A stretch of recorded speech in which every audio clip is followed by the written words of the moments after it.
joined by the Conservative MP Iain Duncan Smith and the Labour MP Stella Creasy. Now, Mr Duncan Smith, to you first. As a staunch leaver, what would you say to people in Bristol who are clearly worried about what happens when the UK leaves the EU? Well, that's all part of the process now that takes place. You invoke Article 50, you can't do anything until then. But you then get on to discuss with the European Union about what happens next. I mean, the truth is, the European Union is quite divided about all this at the moment. I mean, you've got what are the nations represented at the Council, and then you've got the Commission. The Commission has tended to play a fairly rhetorical hard line. Actually, the nations are in a slightly different position. You know, I've talked a lot to various members of governments now in the last sort of 4 or 5 months, and they're developing a line along the lines, we must make some kind of agreement or settlement. The Commission has been saying no. So what you're actually seeing is the beginnings of a clash between the two and who runs it. It was quite interesting the other day.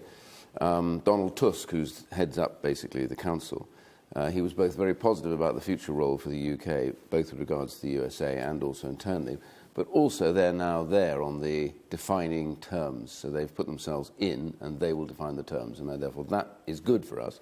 It means they'll be looking for some kind of arrangement afterwards. Are you quite so positive about all this? Or? I think what we're seeing with Brexit is that you can either do it quickly or you can do it well. And what I want is the best deal for our country. Now, Iain says, oh, look, it's all great and roses are coming up in Europe.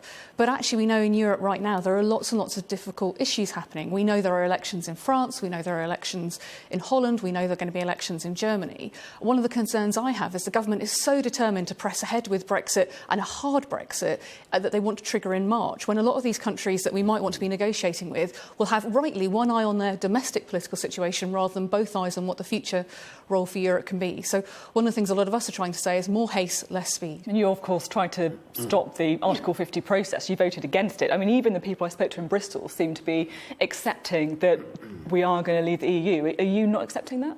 Make no mistake, we are leaving the European Union, but the bill that's going through Parliament right now is about how we leave the European Union and whether we greenlight the approach that the Prime Minister is taking.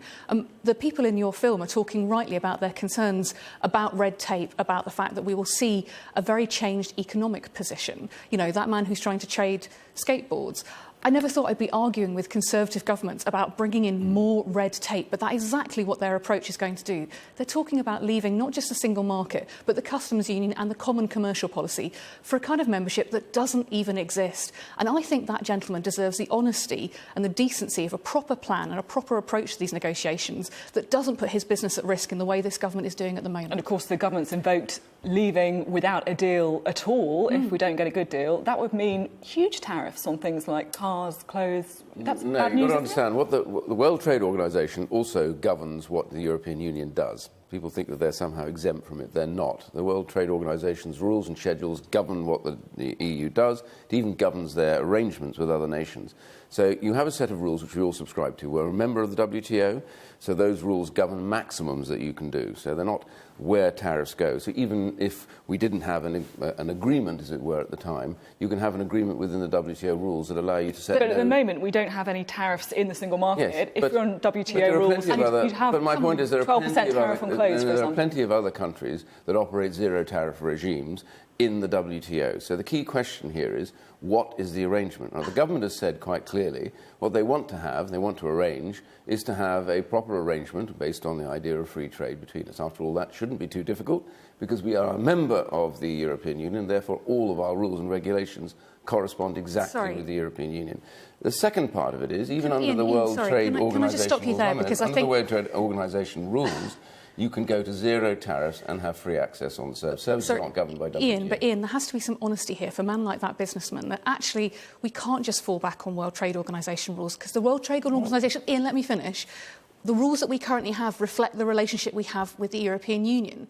So even if we leave without a deal and we fall back on World Trade Organization rules, they won't be the same rules because they're dependent on our relationship with Europe. We have to have some honesty in this debate. It's a bit like standing in front of a bus pledging £350 million for the NHS and then saying we're not going to be able to deliver. Stella, you've admitted and I've admitted... The rules admit this, though, don't they? Our relationship with the World Trade Organization is dependent on our relationship with Europe, isn't it? So when we leave the European Union, our relationship with the World Trade Organization will also change, won't it? No. Our relationship with the WTO is we are not a voting member at the moment. We are a member. We become a voting member.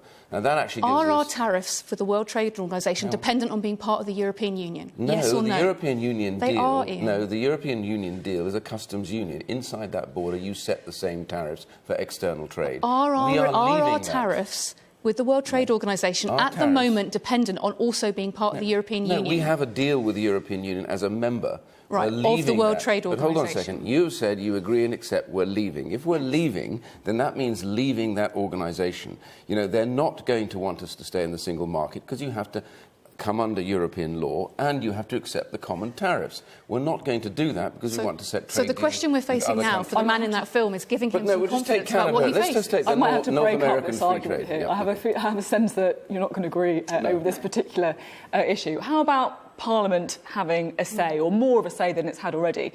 The whole point of the referendum campaign, or a big point of it, was all about parliamentary sovereignty. So surely you must welcome Parliament having more scrutiny. Yeah, there'll be tons of scrutiny. There are two elements to this. The first is that the government will continually come back. They've committed to that. The second thing is that they're going to have another bill called the Repeal of the 1972 European Union Communities Act. That has everything to do with the European Union arrangements. That I'm sure that Labour Party or whatever will amend it. We'll have endless debates, endless votes. We have to get that through and repeal it before we can actually leave the European Union. So there's a huge amount of debate yet to come. The government will be held to account endlessly at the dispatch and of course, part of this debate, of course, will be about immigration. Labour is really in a bit of a difficult position on immigration, isn't it? Stella Creasy.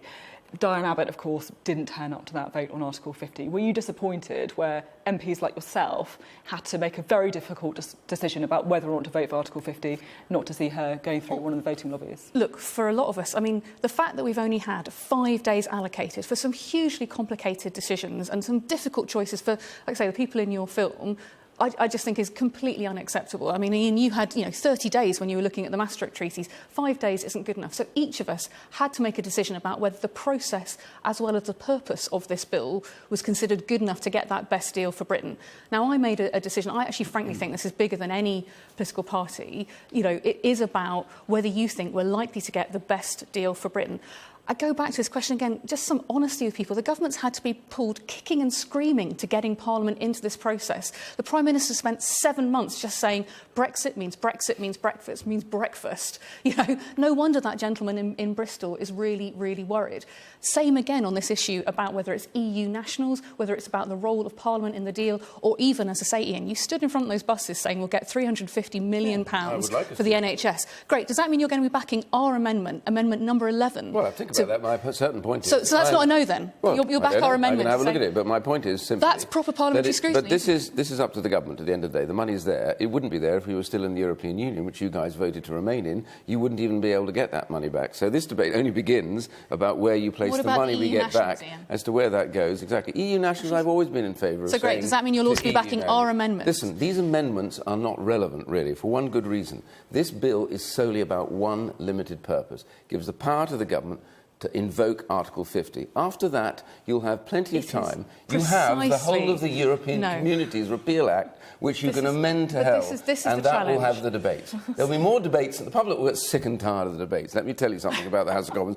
People will be fed up with these programmes in about another 6 months. This is the challenge that we face. They aren't already fed up with them at the moment. This is our only opportunity to start the negotiations right to get the best deal for Britain. So absolutely it matters how we amend this legislation. Absolutely it matters that the government is trying in 167 words to take away so many fundamental rights for the British people without proper scrutiny. Stella, did you vote for the Referendum Act at all back when we had the debate? We said that we should have the referendum. Well, we lost the referendum. But Keir Starmer but that doesn't mean that we're going to greenlight yeah, but you're how you do absolutely it. right. When you voted for that Referendum Act, you voted to give the power to the... We will make America great again.